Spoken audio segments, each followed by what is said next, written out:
ဒီဆက်ချစ်ရဲ့အေးဆက်ချင်းအနက်တွေပဲတီးလာတာအခုဆိုရင်ဒါဒီတချင်းရဲ့တော့ဝက်လောက်ကိုရောက်နေပေါ့နော်ဒါအခုကတော့ဒီအစာပိုင်းမှာတော့အိမ်မကြကြီးပဲဆက်နေနော်ဒါအိမ်မကြကြီးတဲ့မှာတော့အစာပြုတ်ခဲ့ပြီးအခုကျတော့ C ပေါ့နော်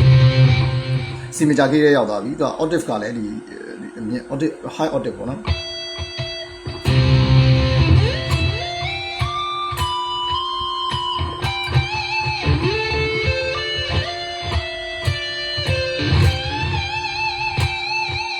အဲ့တော့ဒါ C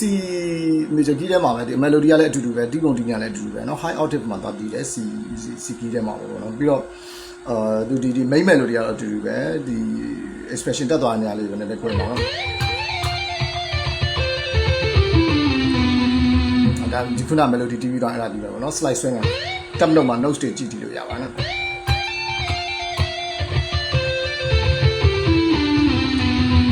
အဲ့မှာတော့ C ကနေ B ဒီ top chain လာပြီเนาะဆိုတော့ဒီလိုဖြစ်သွားပြီ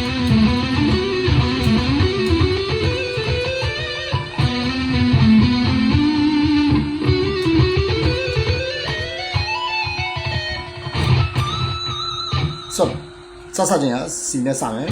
တော့တော့1 မိပါပေါ့နော်1 မိပါနဲ့ဒီ1 ready ရတော့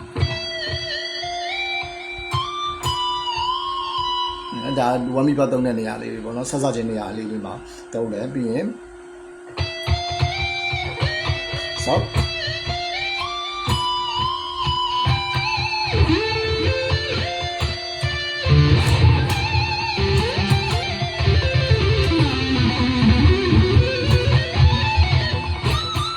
အဲ့တော့လုံးဖြစ်သွားပါတော့ဒီ data သူတီးတဲ့အပိုင်းလေးပေါ့နော်နည်းနည်းလေး expression တက်တဲ့ဘိုင်းမှာ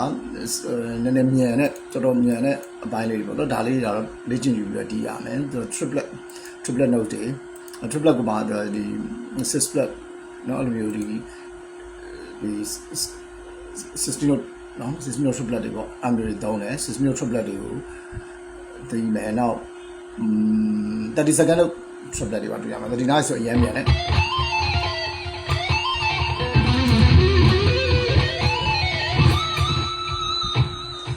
ပြီးရင်တော့ sorry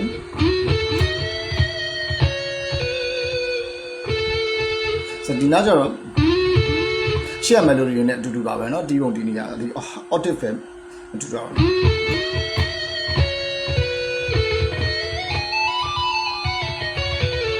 ဒီခက်မဲ့အပိုင်းလေးပေါ့เนาะဆိုတော့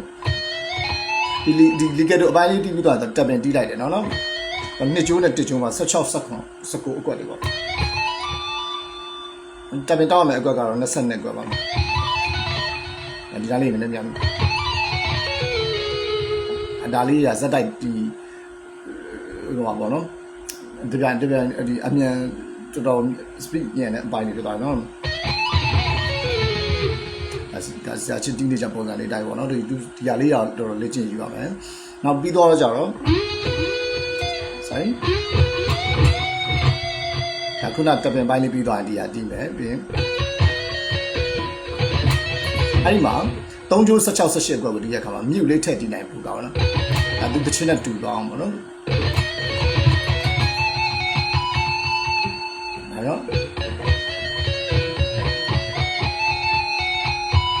အဲ့ဒီ melody ကဒီလိုမျိုးဖြစ်သွားမယ်ပြီးရင်အဲ့တော့ ID ကိုပြန်ကြည့်ကြပါစေ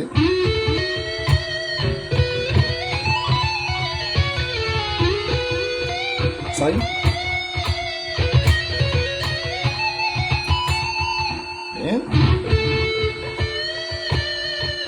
ITV သွားပြီဒါဆိုရင်ဆက်ပြီးတော့တီးကြည့်မယ်ဆိုရင်ဒါနည်းနည်းလေးခက်မဲ့ပိုင်းလေးရပါတယ်နော်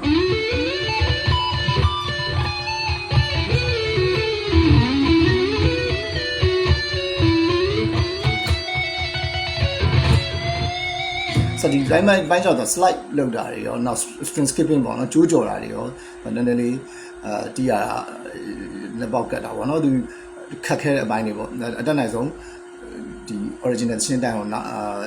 notes ထုတ်ပြီးတော့တီးကြည့်ရပါဘောနော်အဲ့တော့ဆိုတော့ခုနပြီးတော့ ဆိုလို့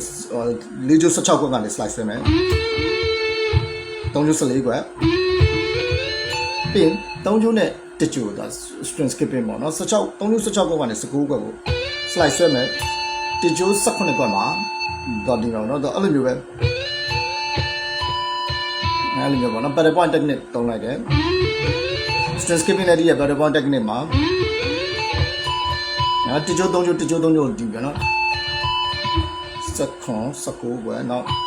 19ခွက်19ခွက်ပြီးရင်လူနှုတ်ကတကောင်ဖြစ်သွားပါဘောနော်ပြီးတကျိုးက22ခွက်ကိုလက်တန်းနဲ့သွားထောက်တယ်သူ့ရဲ့လက်ချောင်းကလည်းလက်ညှိုးဖြစ်သွားတယ် sorry ဒါဆိုရင်ဒါလက်တကြွယ်ပဲရှိသေးတယ်ဒီကောင်ကျတော့လက်တန်းနဲ့လက်ညှိုးဖြစ်သွားတယ်နော်ဆိုပြီးရင်နှစ်ကျိုးဒီဟို21ခွက်နဲ့22ခွက်ကိုထားပါဟာမောင်ဘူး flow လိုက်မယ်ခုနက reload ကိုပြန်နေမယ်ဆို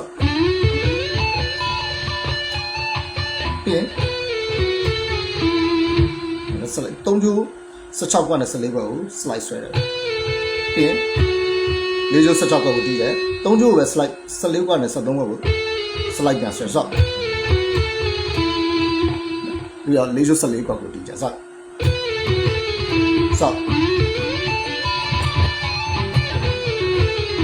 ပြီးဆုံးတာ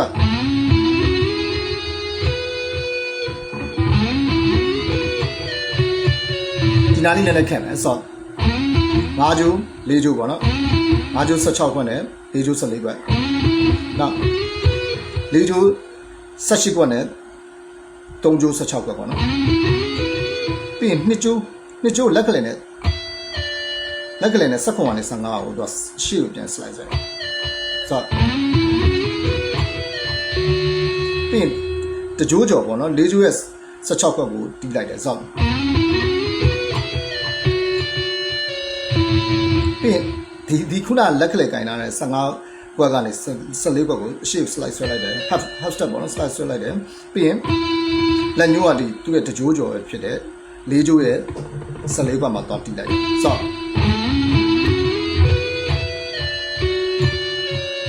လက်ကလေးအားဒီမှာအသေးပါနော်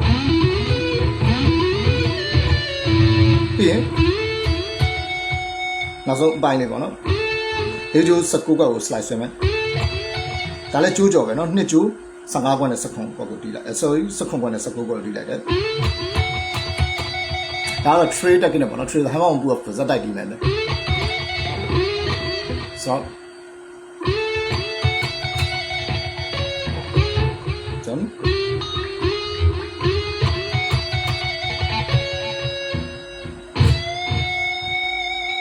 နောက်ဆုံးမှာ19ခွက်ကိုကျိုးတွန်းလိုက်မယ်ဆိုတော့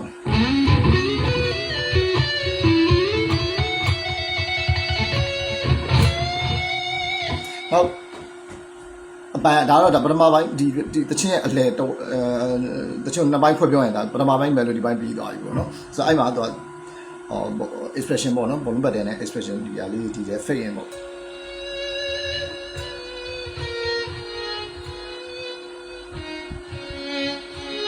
ိုတော့ dynamic ကိုဒီ volume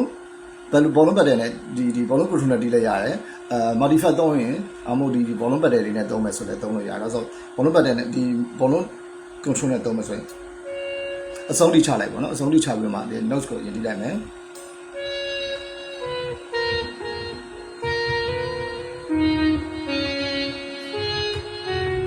ဒီလိုမျိုးတီးလိုက်ရတာ volume control နဲ့တီးရပါတော့အဆုံးထိချမယ်ပြီးတော့မှ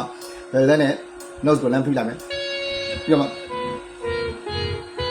လက်က notes တီးပြီးတော့မှဒီ volume control ကျရမှာပေါ့နော်ပြီး volume control အတိုးကျပေါ့နော်အတိုးကျဒီလေ့ကျင့်ရမှာပေါ့ဆိုတော့ဒီအဲ့လိုလေ့ကျင့်ပြီးမှတီးရင်ဒီမှဒီဟာကိုတီးလို့ရမှာပေါ့နော်အဲ့တော့ဒါဆရာကြီးရဲ့ exception အနက်တိတ်ပဲအဲ့တော့နှစ်ပိုင်းတစ်ချင်းနှစ်ပိုင်းခွဲပြတာပထမပိုင်းဒီပြီးပါပြီပေါ့နော်